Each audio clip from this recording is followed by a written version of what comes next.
શહેરના જસુનાથ સર્કલમાં રિક્ષા ચાલક સાથે મહિલાને પૈસાની લેતી દેતી બાબતે માથાકૂટ સર્જાઈ હતી। તે દરમિયાન રિક્ષા ચાલક ઉશ્કેરાઈ જઈને મહિલા ઉપર લાફા વડે હુમલો કરતા લોકોના ટોળા ઉમટી પડ્યા હતા। ભાવનગર શહેરના ગંગાજળા તળાવથી રિક્ષામાં બે મહિલા માલણકા જવાના રિક્ષા ચાલકને કહેલ અને 120 રૂપિયા નક્કી કરેલા હતા। તે દરમિયાન જસુનાથ સર્કલ બે મહિલા પેસેન્જરને ઉતારી રિક્ષા ચાલક સાથે પૈસાની માથાકૂટ સર્જાઈ હતી। તે દરમિયાન ડ્રાઈવર ઉશ્કેરાઈ જઈને મહિલાને લાફો મારતા હોબાળો મચ્યો હતો।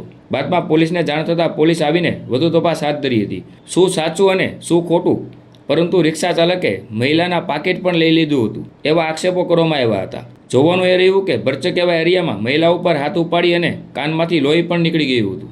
આ બનાવ બનતા લોકોના ટોળા ઉમટી પડ્યા હતા। પાકીટ લઈ લીધા સુધીનો બનાવ છે તો પરિવારને બીજામાં આવું નથી। હા કાંઈ વાંધો નહીં, તમે વાત કરો। જો અમે ગયા મારી બરાબર માલંકા આખું છે, મેં કીધું મને એને 120 કીધા, તો સાઈડ નહીં હોય વાર લાગશે તો હું તમને તમતા વધારે આપી દઈશ, ખોટી નહીં થાય તો હું તમને આપીશ। તો અમે થોડી વાર ગયા, વારો આવ્યો પછી મેં આવ્યા એટલે મેં એને 200 રૂપિયા આપ્યા। પરિવારની યાર કાન